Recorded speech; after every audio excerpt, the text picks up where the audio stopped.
ఆరోగ్యశ్రీ పథకానికి తూట్లు, పేదల ప్రాణాలతో చెలగాటం.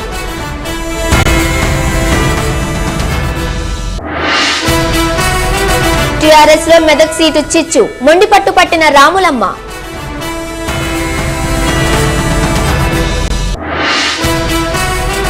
వైఎస్ఆర్సీపీ ఫ్లెక్సీలో సీనియర్ ఎన్టీఆర్, మండిపడుతున్న టీడీపీ నేతలు.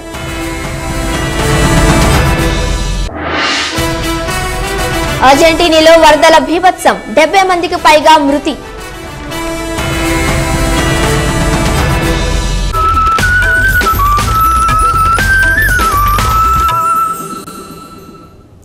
జూనియర్ ఎన్టీఆర్ ఫ్లెక్సీల గొడవ సద్దుమణగక ముందే ఇప్పుడు ఏకంగా సీనియర్ ఎన్టీఆర్ ను వివాదాల్లోకి లాగారు. కృష్ణా జిల్లాలో షర్మిల పాదయాత్రకు స్వాగతం పలుకుతూ ఏర్పాటు చేసిన ఫ్లెక్సీలో దివంగత ఎన్టీఆర్ కనిపించారు. తమ పార్టీ వ్యవస్థాపక అధ్యక్షుని ఫోటోను వైఎస్ఆర్సీపీ ఉపయోగించుకోవడాన్ని టీడీపీ జీర్ణించుకోలేకపోతోంది. నిన్నటిదాకా జూనియర్ ఎన్టీఆర్, ఇవాళ ఏకంగా సీనియర్ ఎన్టీఆర్ వైఎస్ఆర్సీపీలో కలిసిపోయారు. కలిశారు అనడం కన్నా కలుపుకున్నారనడం సమంజసం. షర్మిల పాదయాత్ర సందర్భంగా ఏర్పాటైన ఈ ఫ్లెక్సీలు సృష్టిస్తున్న దుమారం అంతా ఇంతా కాదు. వైఎస్ఆర్సీపీ నాయకురాలు షర్మిల పాదయాత్ర కృష్ణా జిల్లాలో సాగుతోంది. కొద్ది రోజుల క్రితం మచిలీపట్నం, విజయవాడలో కనిపించిన ఈ వేర్వేరు ఫ్లెక్సీలు సంచలనం సృష్టించాయి. షర్మిలకు స్వాగతం పలుకుతూ ఏర్పాటు చేసిన ఫ్లెక్సీల్లో వైఎస్, జగన్, విజయలక్ష్మి, కొడాలి నానిల సరసన జూనియర్ ఎన్టీఆర్ కనిపించారు.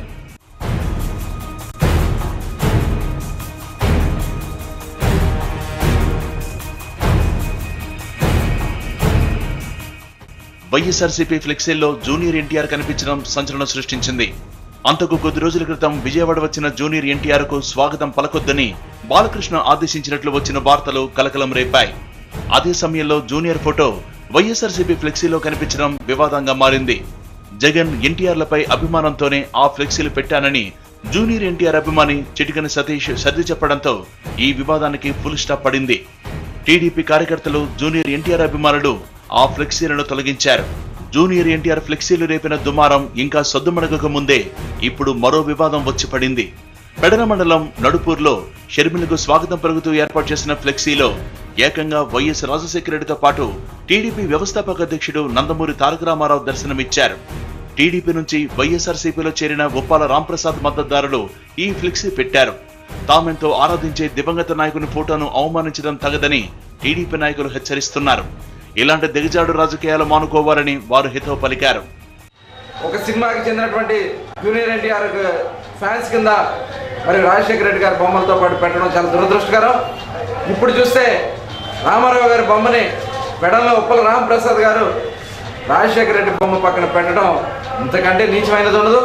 ఇంకొక ఆయన కొడాలి నాని గారు ట్యాంకర్ల మీద రామారావు గారు బొమ్మలు వేసుకుని తిరుగుతానికి సిగ్గు అనిపించట్లేదా అని చెప్పి సందర్భంగా అడుగుతా ఉన్నాం. అటువంటి పవిత్రమైనటువంటి లక్ష్యంతో ఉన్నటువంటి నాయకుల బొమ్మల్ని అపవిత్రం చేయవద్దు, ఇప్పటికైనా మీరు బుద్ధి తెచ్చుకోండి అని చెప్పి హెచ్చరిస్తా ఉన్నాం. రాజకీయ చైతన్యం అధికంగా ఉండే కృష్ణ స్వయంగా సీనియర్ ఎన్టీఆర్ సొంత జిల్లా. ఈ జిల్లాలో ఎన్టీఆర్ కుటుంబానికి ఉన్న ఆదరణను సొమ్ము చేసుకునేందుకే వైఎస్ఆర్సీపీ నాయకులు ఇలాంటి పనులు చేస్తున్నారని టీడీపీ నాయకులు, జూనియర్ ఎన్టీఆర్ అభిమానులు ఆరోపిస్తున్నారు. పేద ప్రజలకు పెన్నిధి లాంటి ఆరోగ్యశ్రీ సేవలకు బ్రేక్ పడనుంది. పెద్ద రోగాలతో ప్రాణం మీదకు వచ్చిన పేద రోగులను సంజీవనలా ఆదుకునే ఆరోగ్యశ్రీ పథకం వచ్చే నెల 3 నుంచి ఆగనుంది.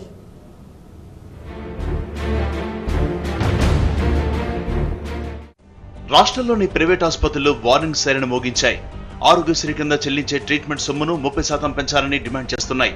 వైద్య ఖర్చులు పెరిగినందున ట్రీట్మెంట్ కింద తమకు చెల్లించే సొమ్మును ప్రభుత్వం పెంచాలని ప్రైవేట్ ఆసుపత్రులు పట్టుబడుతున్నాయి. హైదరాబాద్ లో సమావేశమైన ప్రైవేట్ హాస్పిటల్స్ అసోసియేషన్ ఈ మేరకు ఆరోగ్యశ్రీ సీఈఓకు నోటీసులు అందజేసింది. వైద్య ఖర్చుల్ని పెంచకపోతే వచ్చే నెల 3 నుంచి ఆరోగ్యశ్రీ సేవలు నిలిపేస్తామని హెచ్చరించింది. ఈ పథకం కింద రోగులకు చికిత్స అందించబోమని తెగేసి చెప్పింది. మా బేసిక్ ఆపరేషన్ కాస్ట్ చాలా పెరిగిపోయాయి. దాంతో మేము ఈ సర్వీస్ ప్రొవైడ్ చేయలేకపోతున్నాము. గత 2 నెలల నుంచి కూడా మేము ప్రభుత్వానికి, ఆరోగ్యశ్రీ వాళ్ళకు కూడా మేము చెప్తూ వస్తున్నాము, మీరు రేట్లు పెంచండి. గత 6 ఏళ్ళ నుంచి మీరు రేట్లు పెంచలేదు. ఇప్పుడన్నా మీరు రేట్లు పెంచితే దాన్ని బట్టి మేము కూడా మంచి మెరుగైన సేవలు చేయగలుగుతాము అని మేము ప్రభుత్వాన్ని అడుగుతున్నాము. కానీ వారు దాన్ని సరిగ్గా స్పందించట్లేదు. మా సభ్యులు మీ అందరం కూడా ఇక ఫ్యూచర్లో కూడా ఇలాంటి టారిఫ్తో మేము చేయలేము కాబట్టి నోటీస్ ఇవ్వడం జరిగిందండి. ప్రైవేట్ ఆసుపత్రుల ఆందోళనతో ఆరోగ్యశ్రీ పథకం బంద్ అవుతుందేమోనని రోగులు ఆందోళన పడుతున్నారు.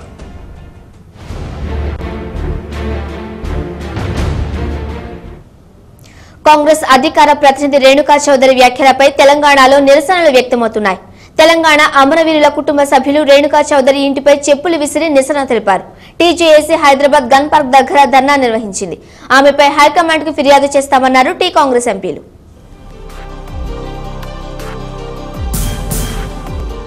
తెలంగాణ ప్రత్యేక రాష్ట్రం కోసం ఎవరూ చనిపోలేదని, అందరూ అనారోగ్యంతోనే చనిపోయారని కాంగ్రెస్ ఎంపీ రేణుకా చౌదరి అనడంపై తెలంగాణ పొలిటికల్ జేఏసీ మండిపడింది. ఆమె వ్యాఖ్యలకు నిరసనగా హైదరాబాద్ గన్ పార్క్ దగ్గర టీజేఏసీ ధర్నా నిర్వహించింది.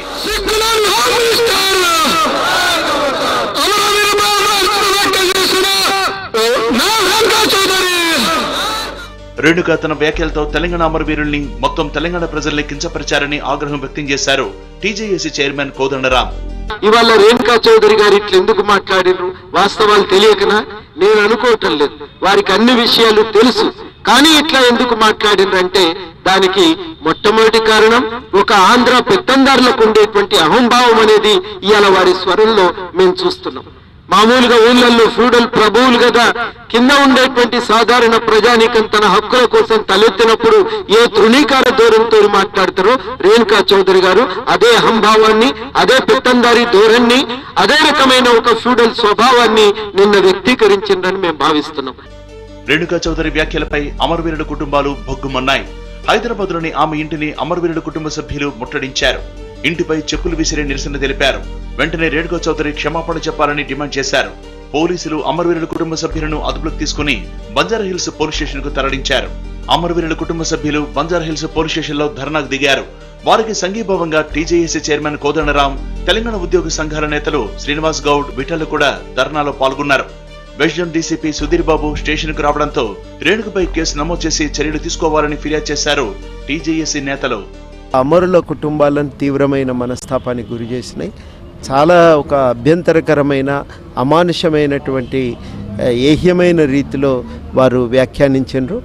చనిపోయినటువంటి అమరులు మరణ వాంగ్మూలాలు మెజిస్ట్రేట్ల ముందర ఇచ్చిండ్రు, suicide note రాసిండ్రు.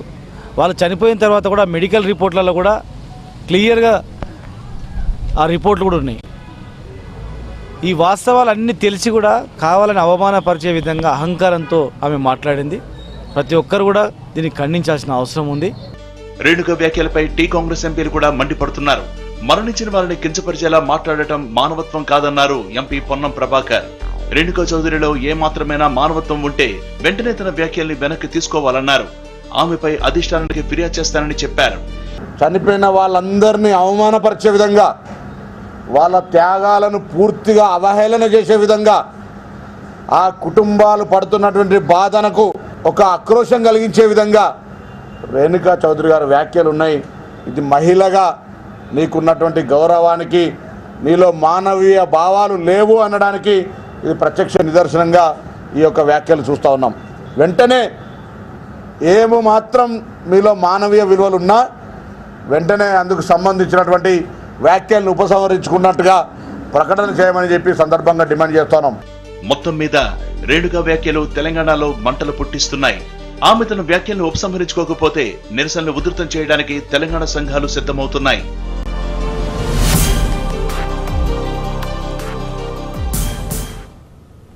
TRS అగ్రనేతల్లో Medak Lok Sabha సీటుపై వివాదం రాజుకుంది.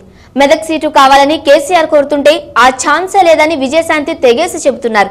మెదక్ సీటును కేసీఆర్కే కాదు ఎవరికీ ఇచ్చేది లేదంటున్నారు ఆమె. దీంతో ఇద్దరు అగ్రనేతల మధ్య అభిప్రాయ భేదాలు ఎక్కడి దాకా వెళతాయనేది హాట్ టాపిక్.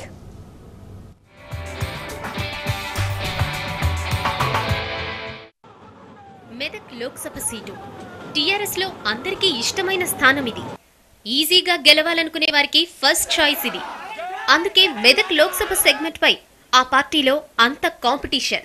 టీఆర్ఎస్ అగ్రనేత విజయశాంతి మెదక్ నుంచి పార్లమెంటుకు ప్రాతినిధ్యం వహిస్తున్నారు. ఇప్పుడు ఇదే మెదక్ పై కేసీఆర్ కన్ను పడింది. వచ్చే ఎన్నికల్లో ఇక్కడి నుంచే పోటీ చేయాలని కేసీఆర్ గట్టి తలంపుతో ఉన్నారు. అధినేతే కోరుకుంటే అది నిర్ణయమే అవుతోంది. కానీ అధినేతకే ప్రతిబంధకం ఎదురవుతోంది. మెదక్ నుంచి పోటీ చేయాలని కేసీఆర్ అనుకున్నా విజయశాంతి వ్యతిరేకిస్తున్నారు. తన వ్యతిరేకతను బాహాటంగా వ్యక్తం చేస్తున్నారు. మెదక్ సీట్ను కేసీఆర్ తో పాటు మాజీ ఐఏఎస్ అధికారి కేవీ రమణాచారి, పార్టీ సీనియర్ నేత నాయిని నరసింహారెడ్డి కూడా ఆశిస్తున్నారు. ఇంతమంది మెదక్ సీట్నే ఎందుకు ఆశిస్తున్నారు అన్న ప్రశ్నకు సమాధానం ఒకటే. మెదక్ అనేది టీఆర్ఎస్ కు కంచుకోట. మెదక్ సెగ్మెంట్ లో సిద్దిపేట అసెంబ్లీ నియోజకవర్గమే టీఆర్ఎస్ కు బలం. హరీష్ రావు ప్రాతినిధ్యం వహిస్తోన్న సిద్దిపేటలో టీఆర్ఎస్ కు 90% మెజార్టీ ఉంది. అందుకే మెదక్ లోక్సభ సీట్లో నిలిస్తే గెలుపు గ్యారంటీ. ఆ గ్యారంటీతోనే కేసీఆర్ మెదక్ నుంచి పోటీకి ప్లాన్ చేశారు. ఇక్కడి నుంచి నిలబడితే మిగతా నియోజకవర్గాలపై దృష్టి పెట్టవచ్చన్నది గులాబీ దళపతి ఆలోచన. తెలంగాణ అంతటా పర్యటనలకు ఎక్కువ సమయం కేటాయించవచ్చన్నది కేసీఆర్ వ్యూహం. అంతేకాదు, మహబూబ్ నగర్ లోక్సభ సెగ్మెంట్ కు నాగం జనార్దన్ రెడ్డి పోటీ చేస్తే తాను పోటీలో ఉండకూడదని కేసీఆర్ భావన. పైగా 2009 ఎన్నికల్లో మహబూబ్ నగర్ లో కేసీఆర్ కు కేవలం 20,000 ఓట్ల మెజార్టీ మాత్రమే వచ్చింది. దీనికి తోడు మహబూబ్ నగర్ ఉప ఎన్నికల్లో బీజేపీ చేతిలో టీఆర్ఎస్ ఓడిపోయింది. ఇన్ని రకాల అంశాలతో పాలమూరుకు గుడ్ బై చెప్పి మెదక్కు వెళ్లాలని కేసీఆర్ దాదాపుగా నిర్ణయించినట్లు సమాచారం. కేసీఆర్ ఆలోచనే విజయశాంతిని కలవరపరుస్తోంది. మెదక్ సీట్ను వదులుకునేది లేదని ఆమె అధినేతకు కరాఖండిగా చెప్పినట్లు ప్రచారం జరుగుతోంది. మెదక్ కాకుంటే ఎక్కడి నుంచి పోటీ చేయాలన్నదే ఆమెకు సంశయంగా ఉంది. అయితే ఇద్దరు నేతలకు ఆప్షన్లున్నాయి. మెదక్ కాకపోతే నల్గొండ లోక్సభ సెగ్మెంట్ సీట్ నుంచి పోటీ చేయాలని కేసీఆర్ కు ఆలోచన ఉన్నట్లు చెప్తున్నారు. ఇక విజయశాంతి కూడా తల్లి తెలంగాణ పార్టీని టీఆర్ఎస్ లో విలీనం చేసినప్పుడు మెదక్, భువనగిరి లోక్సభ సెగ్మెంట్లలో ఏదో ఒకటి కావాలని అడిగారు. ఆ లెక్కన అప్పుడు ఆమెకు మెదక్ దక్కింది. కేసీఆర్ పట్టుబడితే విజయశాంతికి భువనగిరి ఎంపీ టికెట్ ఇస్తారా అన్నది ఓ ప్రశ్న. అటువంటప్పుడు కాంగ్రెస్ తో పోటీ చేయాల్సొస్తుంది. ఇన్ని చిక్కుల మధ్య కేసీఆర్, విజయశాంతి రాజీకి వస్తారా?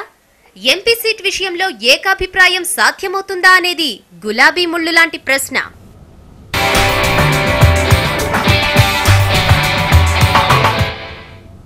ఇక తెలంగాణలో 4 కాంగ్రెస్ ఎంపీలు పార్టీతో తెగదెంపులు చేసుకున్నట్టేనా? ఈ మధ్య ఎంపీల వ్యవహార శైలి చూస్తుంటే దాదాపుగా కాంగ్రెస్ కు కటీఫ్ చెప్పినట్టు అనిపిస్తోంది. కాంగ్రెస్ తెలంగాణ ఇవ్వదని స్పష్టంగా తేలడంతో కాంగ్రెస్ నుంచి పోటీ చేస్తే ఓటమి తప్పదని భావించిన ఆ 4 ఎంపీలు గులాబీ తీర్థం పుచ్చుకోవడానికి రెడీ అయ్యారు. కాంగ్రెస్ కు రామ్ రామ్ చెప్పనున్న ఎంపీలు ఈ మధ్య సోనియా పైన విమర్శల దాడి పెంచారు.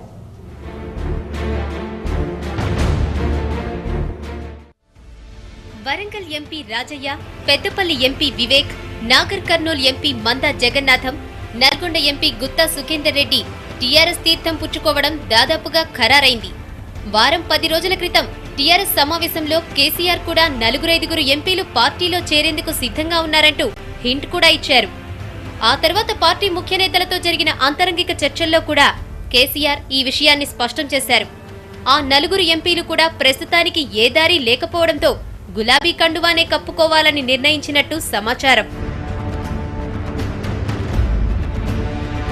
గులాబీ కండువాలు కప్పుకోవాలని తహతహలాడుతున్న 4 ఎంపీల్లో గుత్తా సుఖేందర్ రెడ్డి మినహా మిగిలిన 3 అంటే వివేక్, రాజయ్య, జగన్నాథంలు టీఆర్ఎస్ లో చేరడం ఖాయమని తెలుస్తోంది.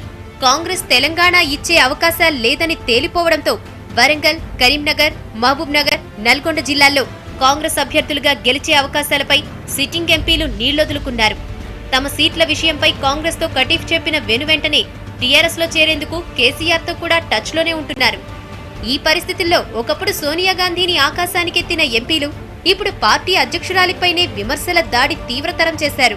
తెలంగాణ ఇస్తామంటూ నాడు సోనియా ఎందుకు గులాబీ కండువా కప్పుకున్నారో లగడపాటి నిలదీయాలని సోనియా అంటే భయం, భక్తి గల రాజయ్య ప్రశ్నించారు. అమ్మగారిని అడుగు, ఆ రోజు కండువ వేసుకున్నప్పుడు ఎందుకు వేసుకున్నావు అమ్మా కండువ అని చెప్పేది ఉంటివి. ఆ రోజు మేనిఫెస్టోలో పెట్టినప్పుడు అమ్మ ఎందుకు పెడుతున్నావు, మేనిఫెస్టోలో మేము గెలిపిస్తామని చెప్పేది ఉంటివి. ఎందుకు తెలంగాణ కట్టబడుతున్నావు నాకు తెలియదు. నువ్వు మానుకోవాల్సిన అవసరం ఉంది. మీ ఆంధ్ర నాయకులు తండ్రి కడుంటే బిడ్డ అక్కడ, తల్లి కడుంటే కొడుకు అక్కడ, అన్ని కడుంటే తమ్ముడు అక్కడ, పార్టీని చీల్స్తూ ఉంటే స్పందించేది పోయి 16 మంది రాజీనామా చేసినప్పుడు సైలెంట్గా ఉండి 9 మంది మొన్న అసెంబ్లీలో ఓటు వేయకుండా ఆగినప్పుడు సైలెంట్గా ఉండి మాట మాటకు తెలంగాణకు అడ్డుపట్టడానికి ప్రయత్నం చేస్తున్నావు. ఖబర్దార్, ఇది మంచి పద్ధతి కాదు. కాంగ్రెస్ తో ఇక తెగతింపులే అని డిసైడ్ చేసుకున్నాకే రాజయ్య ఇలా రెచ్చిపోయారని తెలుస్తోంది. 4 ఎంపీల్లో గుత్తా సుఖేందర్ రెడ్డికి కేసీఆర్ నుంచి గ్రీన్ సిగ్నల్ ఉన్నప్పటికీ టీఆర్ఎస్ లో చేరికపై ఆయన తర్జన భర్జన పడుతున్నట్లు తెలిసింది. దీనికి కారణం తెలంగాణ కాంగ్రెస్ పేరుతో కేంద్ర మంత్రి జైపాల్ రెడ్డి నాయకత్వంలో ప్రత్యేక పార్టీ ఏర్పాటు కానున్నట్లు ప్రచారం జరగడమేనంటున్నారు. 4 ఎంపీలకు గ్రీన్ సిగ్నల్ ఇచ్చిన కేసీఆర్ నిజామాబాద్, కరీంనగర్ స్థానాల్లో మాత్రం మధుయాష్కి, పొన్నం ప్రభాకర్లకు నో చెప్పినట్టు ప్రచారం సాగుతోంది.